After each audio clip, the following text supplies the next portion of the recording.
Granite Finance Business School, High-Tech City, Hyderabad. BCom, BBA, PGDM, MBA. Call 9000 welcome to Telugu popular TV. తాజాగా జరిగిన 5 రాష్ట్రాల ఎన్నికల్లో అత్యంత ఆసక్తి కలిగిస్తున్న రాష్ట్రం ఏదైనా ఉంది అంటే అది ముఖ్యంగా వెస్ట్ బెంగాల్.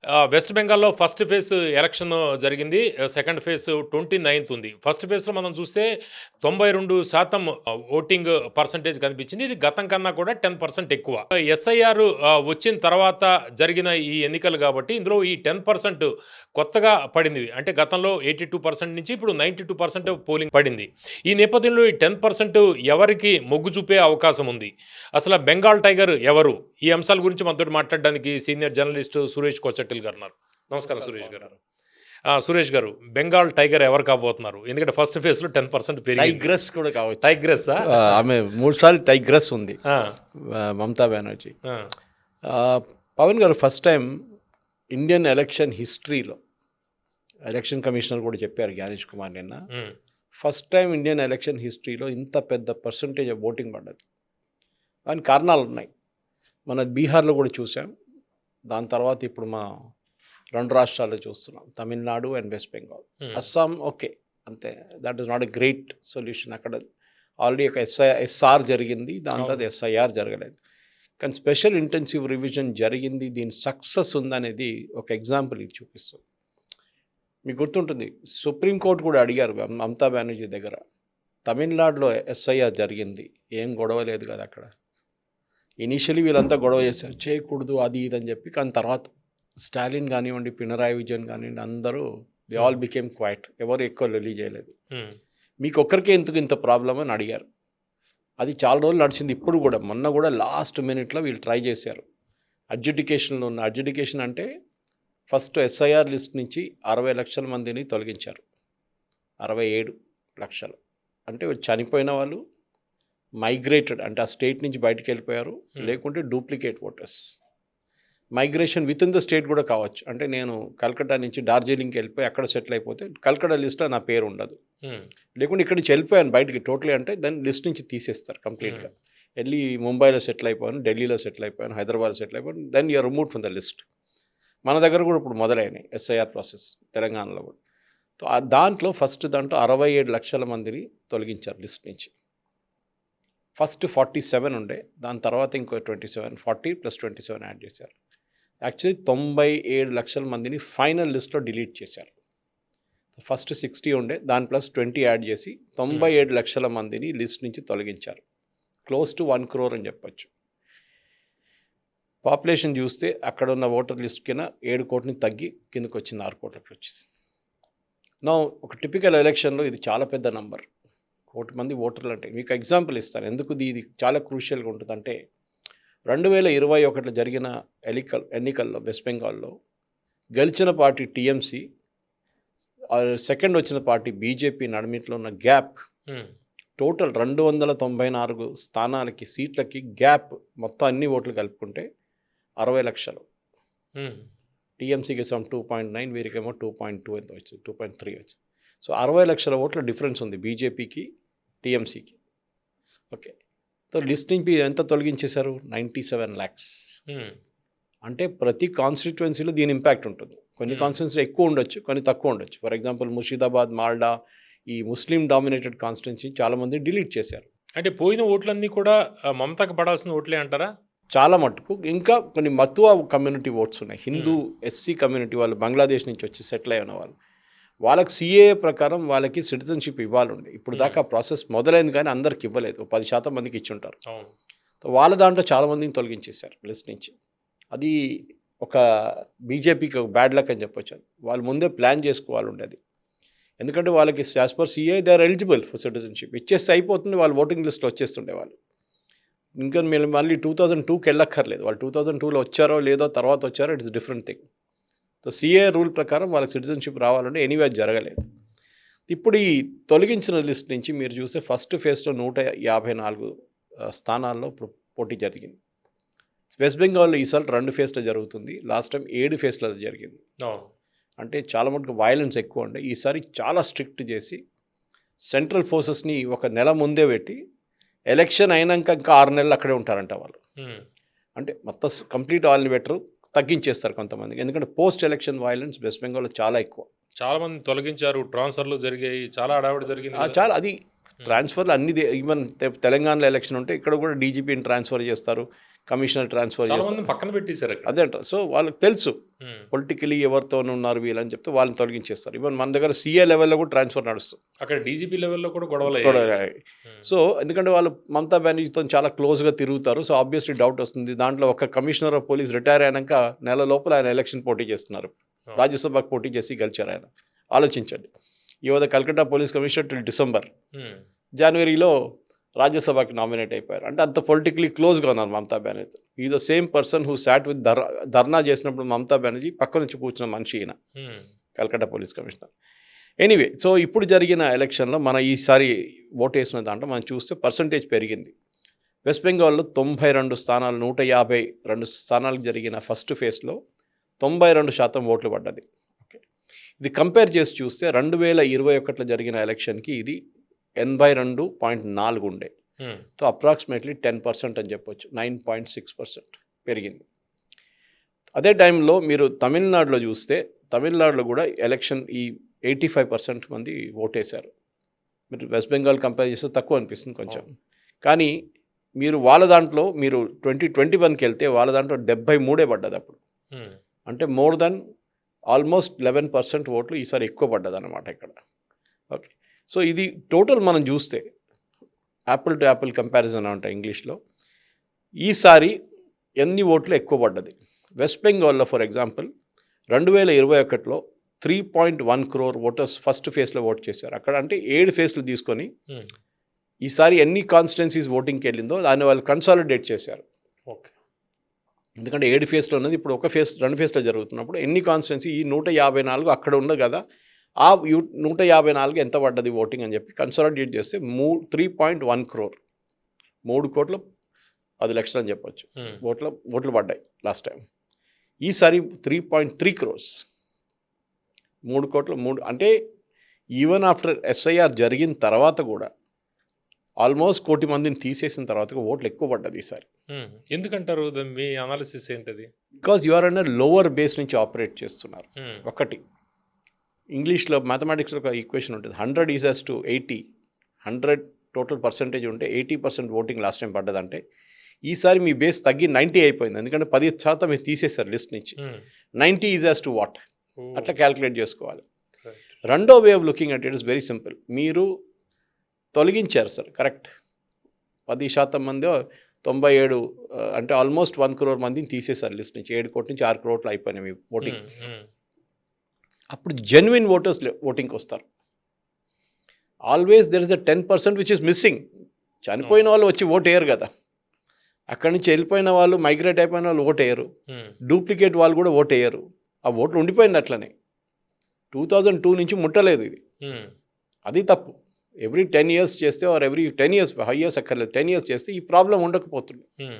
కానీ 2002 తర్వాత 2012 జరగలేదు. దాని తర్వాత అట్లీస్ట్ 21 అప్పుడు కోవిడ్ వచ్చింది. ఇప్పుడు మళ్ళీ 26లో చేస్తున్నారు. ఇది రెగ్యులర్గా మీరు 10 సంవత్సరాలు చేస్తే ఓటర్ లిస్ట్ కంప్లీట్గా క్లీనప్ అయిపోతుంది. ఇప్పుడు కొత్త ప్రపోజల్ ఈవెన్ సుప్రీంకోర్టు ముందు ఆ రోజు వచ్చింది. ఒకరోజు సుప్రీంకోర్టు అడిగారు వారం ముందు, మీరు బయోమెట్రిక్ అండ్ ఐరిస్ స్కాన్ పెడితే ఏమవుతుంది? మనం ఇంత టెక్నాలజీ వాడుతున్నాం, ఇప్పుడు ప్రతి చోట మన యూపీఐ పేమెంట్లు చేస్తున్నాం, మన ఫింగర్ ప్రింట్ యూస్ చేస్తున్నాం, మా ఆధార్లో డేటాబేస్లో మన ఫింగర్ ప్రింట్స్ ఉన్నాయి.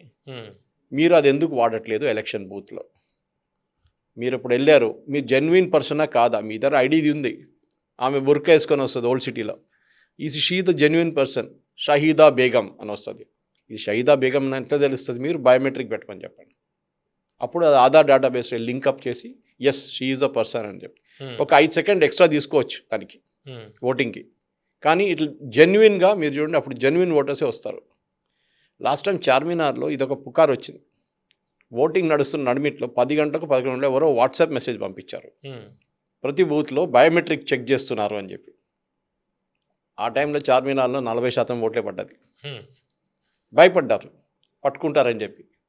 సో ఆ భయం ఉండాలి. సో మీరు బయోమెట్రిక్ పెట్టండి, అన్నిట్లో మీరు బయోమెట్రిక్ పెట్టండి, ప్రతి కాన్స్టిట్యున్సీలో పెట్టండి. కావాలంటే టెస్ట్ కేసుగా ఏదైనా చిన్న, ఇప్పుడు యూపీ ఎలక్షన్ వస్తుంది 27, దాంట్లో ట్రై చేసి చూడండి. యూపీలో సుప్రీంకోర్టు కూడా మీకు గ్రీన్ సిగ్నల్ ఇచ్చారు, చేయండి. చేస్తే మీకు జెన్యున్గా ఉన్న ఓటర్లు పడతారు. ఎనీవే ఇప్పుడు మనం చూసాం వెస్ట్ బెంగాల్లో ఓటర్లు ఎక్కువ అయ్యారు. ఈసారి వెస్ట్ బెంగాల్లో 20 లక్షల మంది ఎక్కువ ఓటు చేశారు.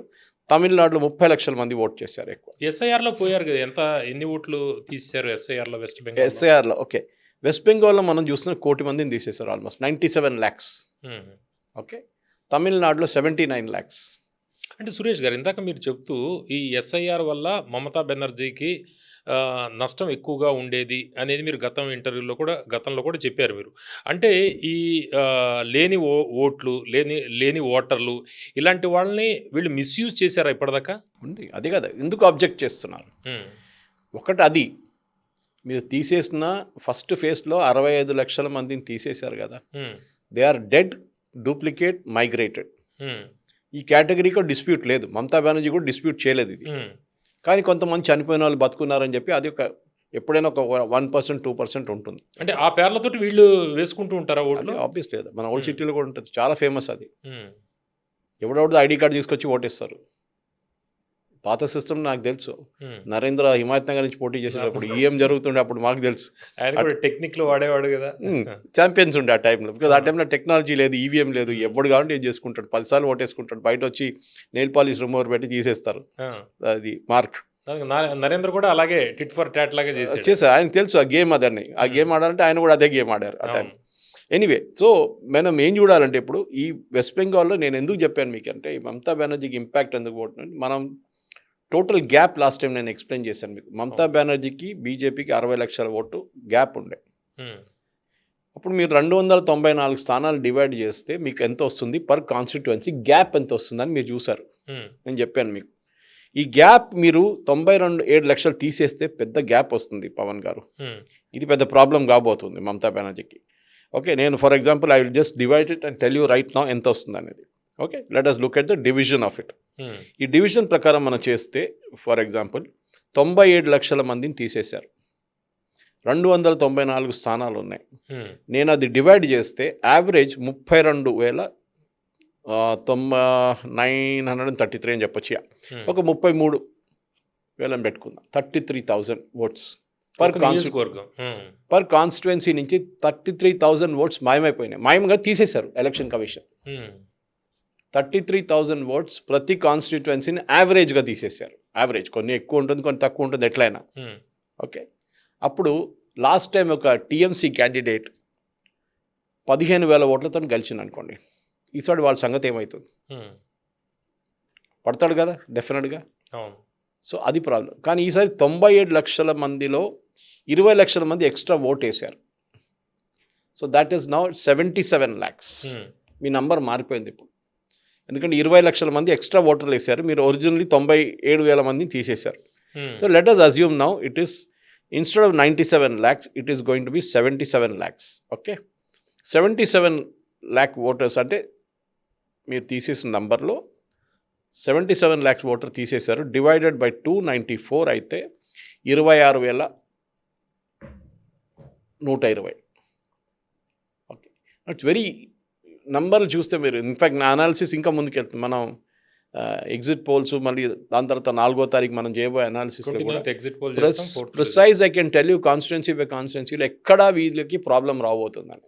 అంటే సురేష్ గారు, ఒకసారి మనం 2016 దగ్గర నుంచి ఇప్పుడు లేటెస్ట్ ట్రెండ్ దాకా ఒకసారి మనం చూస్తే 2016లో వెస్ట్ బెంగాల్లో టీఎంసీ 211 నియోజకవర్గాల్లో గెలిచింది, కాంగ్రెస్ 44, సిపిఎం 32, బీజేపీ 3 నియోజకవర్గాల్లో గెలిచింది. 2021లో టీఎంసీ 215 నియోజకవర్గాలు, బీజేపీ 77 నియోజకవర్గాలు, కాంగ్రెసు సిపిఎం 0-0. అంటే 2016లో 3 నియోజకవర్గాల నుంచి లాస్ట్ అసెంబ్లీ ఎలక్షన్స్లో 77 నియోజకవర్గాలకు ఎట్లా పోయింది, ఈరోజు మెయిన్ పోటీ దాకా ఎట్లా ఎదిగిందంటారు బీజేపీ? 2011 నుంచి వస్తుంది ఇది, యాక్చువల్లీ 2011 నుంచి స్టార్ట్ అవుతుంది. 2011లో 3 సీట్లు, actually not 2016, technical it is 2011, but anyway it's correction. బీజేపీకి 77 సీట్లు వచ్చినాయి ఇప్పుడు. ఓకే, ఈ 77 సీట్లు ఎక్కడి నుంచి వచ్చినాయి? ఇది క్వశ్చన్ వస్తుంది మీకు ఆబ్వియస్లీ. ఎందుకంటే గతంలో కాంగ్రెస్ ఫస్ట్ వాళ్ళే అక్కడ అధికారంలో ఉండేవాళ్ళు, తర్వాత కమ్యూనిస్టు వాళ్ళు కూడా చాలా లాంగ్, ఆ 2 వెనక్కిపోయేయండి. అదేమైందంటే కేరళ అండ్ వెస్ట్ బెంగాల్లో కమ్యూనిస్ట్కి ఇది ఒక డిఫరెన్స్. ఇది కేరళలో ఒక ఫిలాసఫీగా మారింది. First elected communist government in the world EMS Namboodiri. అవును అవును తెలిసింది. దాన్ని నెహ్రూ గారు డిస్మిస్ చేశారు. తర్వాత మళ్ళీ తిరిగి వచ్చారు ఈఎంఎస్. ఫస్ట్ పోటీ వీళ్ళిద్దరి మధ్య ఉంది. సో వెస్ట్ బెంగాల్ అది లేదు. అట్లా వెస్ట్ బెంగాల్లో కాంగ్రెస్ కూడా ఉండే ఒక టైంలో బీసీ రాయ్ కానీ, సిద్ధార్థ్ శంకర్ రాయ్, అవును మళ్ళీ జ్యోతి బాసు, బుద్ధదేవ్ భట్టాచార్య. కానీ వాళ్ళకు కమ్యూనిస్ట్ భావజాలం లేకుండే ఇక్కడ. కమ్యూనిజం అంటే ఉంది కానీ కేరళలో నేను ఇవాళ కూడా చాలా మూడు ఛానల్స్లో ఎక్స్ప్లెయిన్ చేశాను. అక్కడ విలేజెస్ ఉంటాయి, కమ్యూనిస్ట్ విలేజెస్. సిపిఎం కన్నూరు ఏరియాలో పినరాయి విజయన్, ధర్మడం ఆయన అసెంబ్లీ సెగ్మెంటు, అట్లాంటి అక్కడ చాలామంది చాలా విలేజెస్లో ఒక కాంగ్రెస్ బీజేపీ కూడా వెళ్ళలేడు, చంపేస్తారు. అంత స్ట్రిక్ట్ ఉన్న రూల్స్. ఇప్పుడు కొంచెం మారింది అనుకోండి.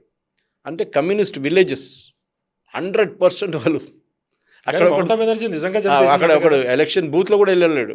తర్వాత మమతా బెనర్జీ వచ్చాక వాళ్ళు నిజంగా చంపేశారు అనేది కూడా జరిగింది అది.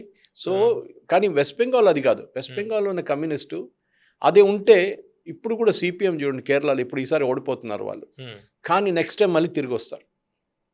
కానీ వెస్ట్ బెంగాల్లో మీరు ఒకసారి మాయమైన సిపిఎం 2001లో మమతా బెనర్జీ ఫస్ట్ టైం కాంగ్రెస్ నుంచి బయటకు వచ్చింది, మీకు గుర్తుంటుంది.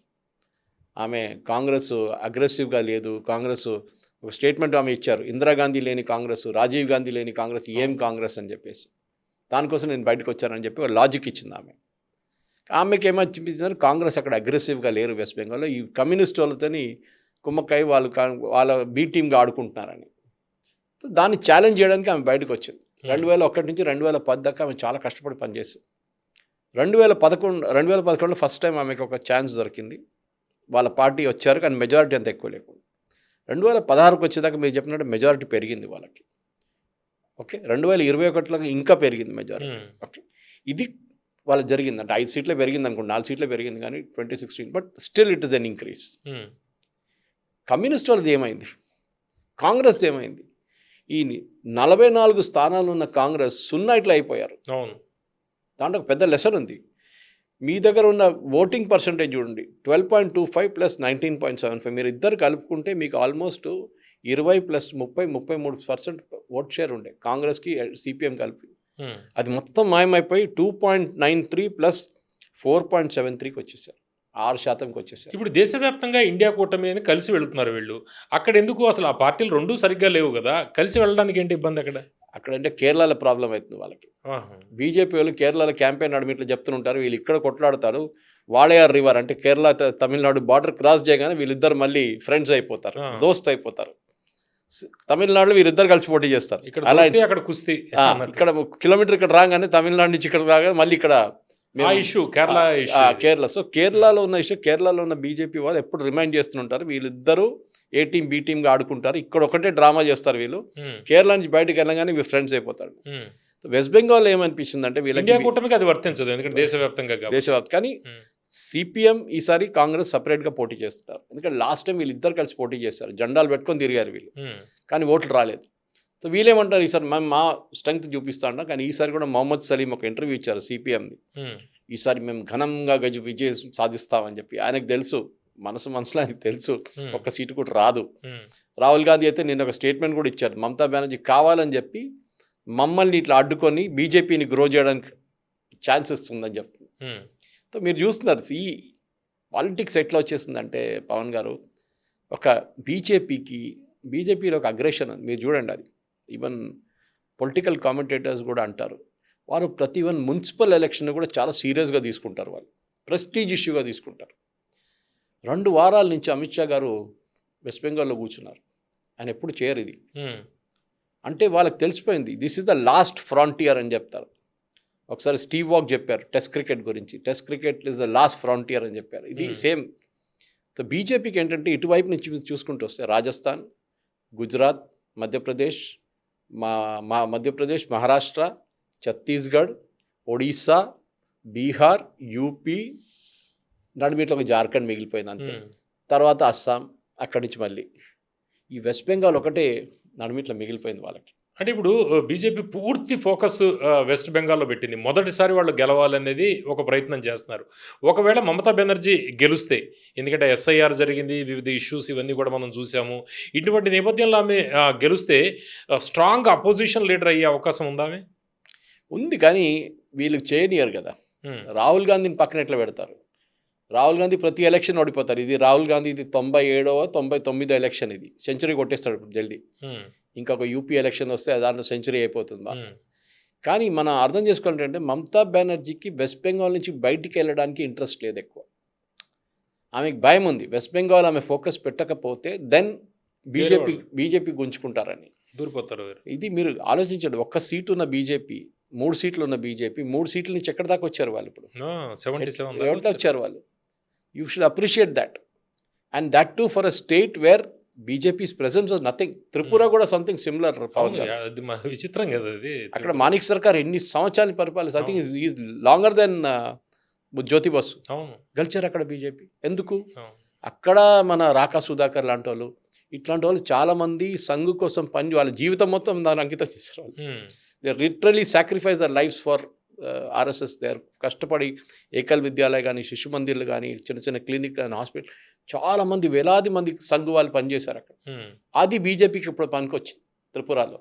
లేకుంటే అక్కడ కూడా ఇట్స్ వెరీ డిఫికల్ట్. డిస్పైట్ మీరు ఏం చెప్పినా కానీ కమ్యూనిస్ట్ పార్టీలో మాణిక్ సర్కార్కి ఇన్కరప్టబుల్ ఇమేజ్ ఉండే. ఆయన 10 పైసలు జీవితంలో మంచి సంపాదించి ఇమేజ్, మంచి అందరూ ఉదాహరణ అతనే చెప్పేవాళ్ళు, మాణిక్ సర్కార్ని చూసి నేర్చుకోండి అని. ఈవెన్ వాళ్ళ అపోనెంట్స్ చెప్తారు అవును. That he's very honest. Jyoti Basu లాంటి కాదు. జ్యోతి బసు, బుద్ధదేవ్ అంతా డబ్బులు చాలా సంపాదించుకున్నారు. రోడ్ల మీద రిక్షాలో వెళ్ళిపోతాడు. ఈయన చాలా సింపుల్ మనిషి ఉండే. అవును. కానీ ఆయన మళ్ళీ ఓడిపోయాడు. మీరు ఇంకో కేసు ఇస్తాను మీకు, నవీన్ పట్నాయక్. అవును. బీజు పట్నాయక్ టైం నుంచి మొదలైంది. Naveen Patnaik I think the longer than Jyoti Basu. అవును. ఎట్లా ఓడిపోయారు సార్? ఇది ప్రాబ్లం. అంటే బీజేపీ ఎట్లా చేస్తున్నారు, వాళ్ళు చాలా సైంటిఫిక్గా వెళ్తారు. వాళ్ళు అన్నీ గెలవడం. అప్పుడు చాలామంది తెలంగాణలో ఎందుకు గెలవట్లేదని అడుగుతున్నారు. తెలంగాణలోని సమస్య తెలంగాణలో ఉంది, అది సపరేట్ పెడతాం మనం. ఉమ్, కానీ ఇక్కడ కూడా 8 సీట్లు గెలిచారు కదా లోక్సభకి. హాఫ్ సీట్స్ వాళ్ళు గెలిచారు, which is a big thing. కానీ అసెంబ్లీలో జరగలేదు అది, ఆ మ్యాజిక్ షో. అవును. అది ఎందుకు? కానీ అంటే ఎఫర్ట్ మోడీ ఇచ్చారు. మీరు కర్ణాటక చూడండి, 22 సంవత్సరాల ముందు కర్ణాటకలో బీజేపీ వాస్ నోవేర్. ఇప్పుడు బీజేపీ అట్లీస్ట్ ఆపోజిషన్లో ఉంది. జేడీఎస్ని మొత్తం ఫినిష్ చేసిస్తారు. ఇవాళ కూడా ఏదో జేడీఎస్ వాళ్ళు ఏడుస్తున్నారు, మమ్మల్ని మీరు అది చేశారు ఇది చేశారని చెప్పి బీజేపీని చెప్తున్నారు. వాళ్ళు కుమారస్వామిని తీసుకెళ్లి మినిస్టర్ చేశారు, వాళ్ళ నాన్నగారిని రాజ్యసభలు కూర్చోబెట్టారు, అయిపోయింది జేడీఎస్ సంగతి. సో వాళ్ళు ప్రతి చోట వాళ్ళు they want to expand they presence అన్నమాట. కాంగ్రెస్ ముక్త్ భారత్ అనేది ఒక స్లోగన్ వాళ్ళది ఎప్పటి నుంచో ఉంది. సరే సౌత్లో వాళ్ళు ఎక్కువ సక్సీడ్ కాలేదు, కానీ ఆంధ్రప్రదేశ్లో కోalition గవర్నమెంట్ ఉంది, తెలంగాణలో 8 మంది లోక్సభ ఎంపీలు ఉన్నారు, కర్ణాటకలో ఆపోజిషన్లో ఉన్నారు. సో మొత్తం సౌత్ అంతా బ్లాంక్ అని చెప్పలేము. సరే తమిళనాడు అండ్ కేరళ ఎప్పటి నుంచో బీజేపీకి ప్రెజెన్స్ లేదు. కానీ కేరళలో చూడండి, ట్రివాండ్రం మున్సిపల్ కార్పొరేషన్ 40 సంవత్సరాల తర్వాత కమ్యూనిస్ట్ వాళ్ళని అన్సీట్ చేశారు అక్కడ. Palakkad municipality BJP, Tripunithura municipality BJP. ఎట్లా కలుస్తున్నారు సార్ ఇదంతా? సో లోకల్ లెవెల్లో చిన్న దాంట్లో వేరెవరు హిందూ స్ట్రెంగ్త్ ఉన్నారో కేరళలో కూడా కలుస్తున్నారు. తమిళనాడులో ప్రాబ్లం ఉంది, ఎస్ అంగీకరిస్తున్నాను దాన్ని. అది ద్రవిడియన్ మెంటాలిటీ, ద్రవిడియన్ ఫిలాసఫీ. దానికోసం అన్నామలైని పాసిబుల్ ఎక్కడి నుంచి మార్చి ఇప్పుడు ఆంధ్ర నుంచి ఆయన రాజ్యసభలు తీసుకుంటున్నారు. ఓకే, అది తమిళనాడుది కూడా మనం మాట్లాడదాం. ఇప్పుడు బెంగాల్ గురించి మాట్లాడుతుంటే ఎస్ఐఆర్ అనేది ఒక చాలా కీలకమైనది ఇష్యూ. ఇవి కాకుండా అక్కడ లోకల్గా బెంగాల్లో లోకల్ ఇష్యూస్ ఈ ఎన్నికల్లో ఏ అంశాలు ప్రభావం చూపించే మనకి అవకాశం కనిపిస్తుంది? అక్కడ మెయిన్గా లా అండ్ ఆర్డర్ ఒక ఇష్యూ ఉంది సార్. కరప్షన్ ఇంకొక ఇష్యూ. మనకు తెలిసింది అక్కడ స్కూల్ సెలక్షన్ జరిగినప్పుడు టీచర్ సెలక్షన్ చేయాలి, సుప్రీంకోర్టు దాకా వెళ్ళి సుప్రీంకోర్టు రద్దు చేశారు దాన్ని. దాని తర్వాత కొంచెం లీవే ఇచ్చారు వాళ్ళు, కొంతమందికి ఉద్యోగం ఇవ్వచ్చు అని చెప్పేసి. కానీ మేజర్లీ స్ట్రైక్ డౌన్ చేశారు. శారదా చిట్ ఫండ్ స్కామ్ వచ్చింది దానికన్నా ముందు.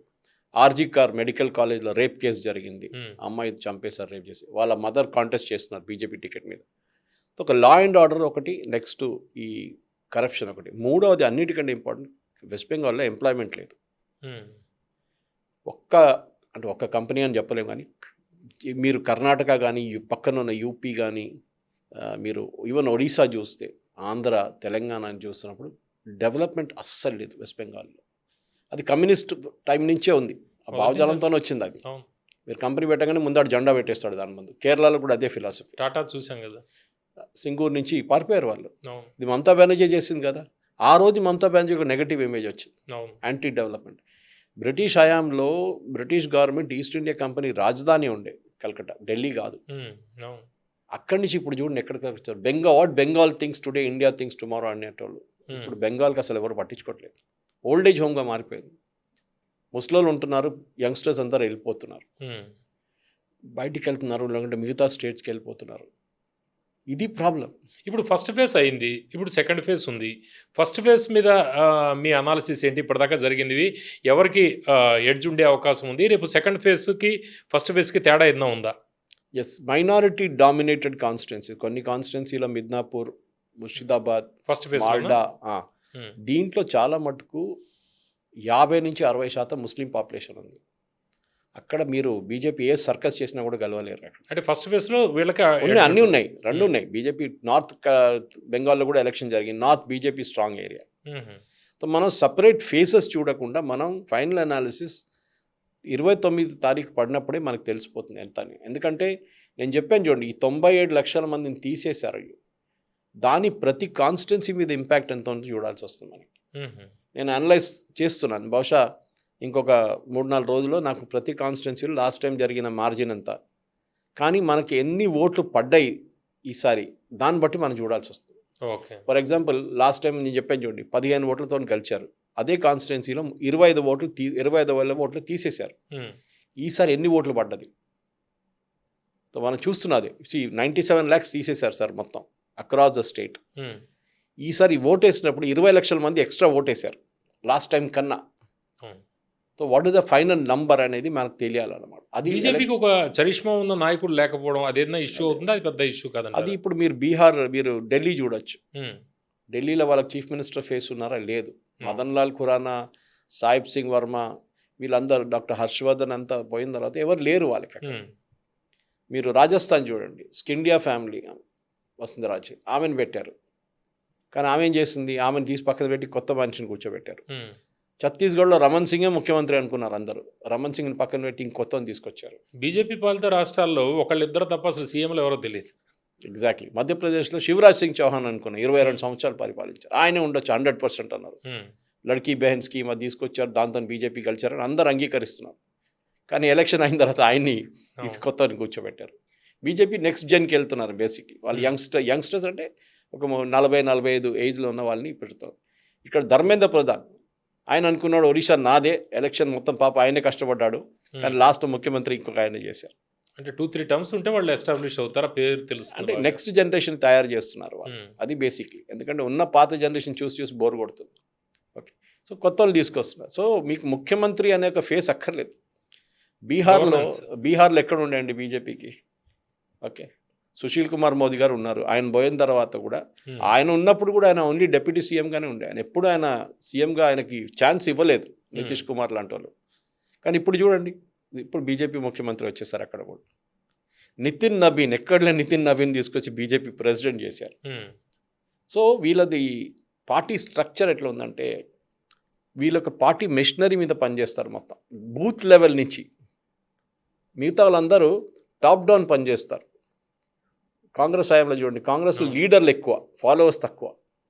వీళ్ళ దాంట్లో ఒకటి సంఘ్ బ్యాక్గ్రౌండ్, ఒకటి రెండోది దోపర్చీ సిస్టమ్.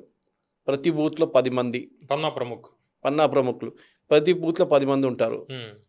3 బయట ఉంటారు, 2 లోపల ఉంటారు. 3 బూత్లు ఉంటే 3 లోపల ఉంటారు. ఆల్టర్నేట్ చేస్తూ ఉంటారు వీళ్ళు.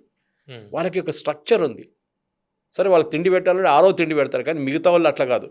మిగతా పార్టీ వాళ్ళు, మీరు మిగతా రోజుల్లో పెట్రోల్ పోపించాలి, బిర్యానీ పెట్టాలి, సాయంత్రం కాగానే మందు పెట్టాలి, మళ్ళీ డబ్బులు కూడా బిర్యానీ. ఇది ప్రాబ్లం. ఆ కమిటెడ్ అయిన కాడర్ ఉన్నప్పుడు మీకు ఇది 2 పార్టీలో మీకు కనిపిస్తుంది. ఒకటి బీజేపీలో, ఒకటి కమ్యూనిస్ట్లో. ఇప్పుడు కమ్యూనిస్ట్ అయితే లేరు, వాళ్ళని ఇప్పుడు మ్యూజియంలో పెట్టాల్సి వస్తుంది. ఇట్లా ఉన్నారు చూడడానికి, ఇట్లా ఉండే కమ్యూనిస్టులు అని చెప్పేసి. పాత కమ్యూనిస్ట్ పోయారు ఇప్పుడు. ఆ పెద్ద పెద్ద పేర్లు, మనం విన్న పేర్లు అన్నీ పోయారు. ఓకే, హర్కిషన్ సుర్జిత్ కానివ్వండి, ఏకే గోపాలన్ కానివ్వండి, ఈఎంఎస్ నంబూద్రిపాడ్, ఈవెన్ ఈకే నాయనార్, ఇటు బుద్ధదేవ్ భట్టాచారి కానీ, జ్యోతి బాసు ఫర్ ఎగ్జాంపుల్. ఇట్లాంటి వాళ్ళని ఒక టైంలో లెజెండరీ ఉండే, సీతారాం యెచూరి లేరు ఇప్పుడు. సో అది అడ్వాంటేజ్ బీజేపీకి. దానికోసం బెంగాల్లో చూడండి, ఆ కాడర్ మొత్తం షిఫ్ట్ అయిపోయారు. ఓట్లు ఒక్కటే వెళ్ళలేదు పవన్ గారు, కాడర్ కూడా షిఫ్ట్ అయిపోయారు. కాడర్ లేరు ఇప్పుడు సిపిఎంకి. జెండా పట్టుకోవడానికి మనుషులు లేరు అక్కడ. మీకు జెండా పట్టుకోవడానికి 10 లక్షల మంది ఉంటే 10 లక్షల ఓట్లు పడతాయి కదా మీకు. అది లేరు, అది వెళ్ళిపోయారు కంప్లీట్గా. దట్ మీన్స్ మీ భావజాలం, కమ్యూనిస్ట్ భావజాలం ఉన్న వాళ్ళు సడన్గా జై శ్రీరామ్ అయిపోయారు. ఇది డిఫరెన్స్ అనమాట వెస్ట్ బెంగాల్. సో ఇష్యూస్ ఉన్నాయి, చాలా ఇష్యూస్ ఉన్నాయి వెస్ట్ బెంగాల్. బేసిక్లీ అన్ఎంప్లాయ్మెంట్ చాలా పెద్ద ప్రాబ్లం, సమస్య. అక్కడ డెవలప్మెంట్ లేదు. కల్కట్టా ఎట్లా మిగిలిపోయిందో 18th సెంచరీలో అట్లనే మిగిలిపోయింది. చాలా చోట్ల అఫ్కోర్స్ మోడర్నైజేషన్ వచ్చిందనుకోండి. కల్కట్టా ఇండియాస్ ఫస్ట్ మెట్రో కల్కట్టాలో ఉండే. కానీ అక్కడి నుంచి ముందుకు ఎందుకు వెళ్ళారండి? ఢిల్లీ లాంటి డెవలప్మెంట్ ఎందుకు జరగలేదు? బెంగళూరు లాంటి డెవలప్మెంట్ ఎందుకు జరగలేదు? హైదరాబాద్ లాంటి డెవలప్మెంట్ ఎందుకు జరగలేదు? ఎందుకు అన్నిటికంటే మీరు ఢిల్లీని తిట్టి ఫైదా లేదు. ఈయన కూడా చేస్తారు ఇక్కడ రేవంత్ రెడ్డి గారు. ఢిల్లీ డబ్బులు ఇవ్వట్లేదు, స్టాలిన్ అంటారు ఢిల్లీ మాకు డబ్బులు ఇవ్వట్లేదు. మీరేం చేశారు డెవలప్మెంట్కి? You can attract development. సరే కొన్ని కంపెనీలు వచ్చారు, కొన్ని ఐటీ కంపెనీ వచ్చారు, సాల్ట్ లేక్ దగ్గర కొన్ని కంపెనీలు ఉన్నాయి, అన్నీ ఉన్నాయి. కానీ ఓవరాల్ స్టేట్లో ఇంత టాలెంట్ ఉన్న స్టేట్లో డెవలప్మెంట్ జరగలేదు. సో అది మేజర్ ఇష్యూ. ఉద్యోగం అనేది లేదు అక్కడ. ఉన్నది only government jobs, private sector jobs చాలా తక్కువ. వెస్ట్ బెంగాల్కి సంబంధించి ఇప్పుడు ఎస్ఐఆర్లో తొలగించిన ఓట్ల వల్ల ఎవరికి నష్టం, దాంతోపాటు పెరిగిన పోలింగ్ శాతం ఎవరి జయాపజయాల మీద ప్రభావం చూపించే అవకాశం ఉంది. ఈ అంశాలన్నీ కూడా మనం 29th ఎగ్జిట్ పోల్లో మరోసారి విశ్లేషిద్దాం. తెలుగు పాపులర్ టీవీలో 29th ఈవినింగ్ 6 o'clockకి ఎగ్జిట్ పోల్ వివరాలన్నీ కూడా సురేష్ కొచ్చటిల్ గారితో మనం షేర్ చేసుకుందాం. చూస్తూ ఉండండి తెలుగు పాపులర్ టీవీ.